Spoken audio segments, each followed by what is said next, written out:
Sam Darnold really struggled in this one, especially in the red zone. That's an area where he was fantastic in his first 15 games of the season, ranking in the top 10 in QBR, completion percentage, and off-target percentage. In his last 2 games, though, he has a QBR of 1 in the red area. He's been off target on over 40% of his attempts. That's the thing? What do you do to get a QBR of 1? Well, you can get like a well, 0.3. let me tell you. Oh, Dan! That was funny. Wearing his Detroit sweater. I like it. Mina, what was the biggest You concern? start the game with a 1? I don't know, bro. No, that was a joke, dude. Whether you on the roster, you quarterback on the roster, you It was a start with joke. He's piling on. I'm going to make it stop. Mina, Make it stop. what was the biggest Make it concern for that Vikings offense yesterday? Obviously, it starts with Sam Darnold. Dan, you kind of laid it out when you're going through the highlights. Overthrows, uncertainty, double clutching, the red zone. It wasn't just to Addison. There was another play where he missed Naylor on the return. Oddly, he was looking at both of them, so it wasn't like he didn't see them. It was just like a hesitation. Yeah. He has to play better, no doubt. But the other thing that I think jumped out to me in this game was the lack of balance from the Vikings offense. I thought really caused some issues for them. I thought they would be able to play action pass all over this Lions defense after watching them the previous week. The Lions, let me tell you, had no respect for the play action pass, which is part of the reason why Sam went like 3 for 7 for 7 yards. They were just blitzing him.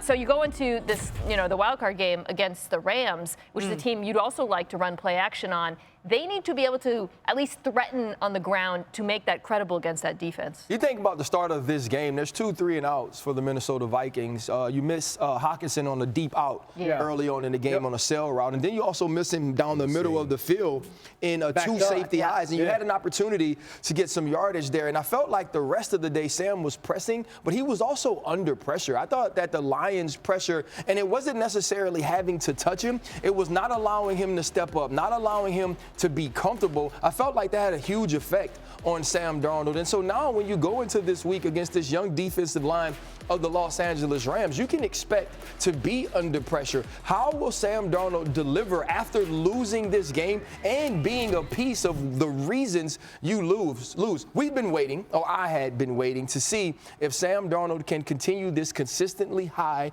and good play. He had a step back this week. Now, how do you enter the playoffs? That's my bigger concern, the offensive line, more than Sam Darnold. Sam Darnold's going to play fine. I have the body of work this year. But to RC's point, this is a defensive line with the Rams that sometime around mid-October started to gather everyone's attention. Like, oh, this group is different. Fisk and Verse and that. Can that offensive line bounce back? Because I remember when Darisaw went down, it was like, oh, my gosh, that's massive. Yeah. And then Cam Robinson stepped in, and there were some good moments and some moments you go, uh-oh. But if I'm the Rams and I watch that tape, I'm going, oh, my gosh, go kill them. Like, go kill that offensive line. Go create chaos, havoc. Don't worry about rush lanes that much because Sam Darnold is not somebody that's going to put that much fear in you. I think that the Rams defensive line has the chance to impact the game the same way Detroit's did that last night, because I do believe it's a more talented 1 through 5 unit. They're going to watch this tape, and they're going to look at some of those plays from Aaron Jones and Cam Akers and realize they should have run the football more. The Vikings. Yeah.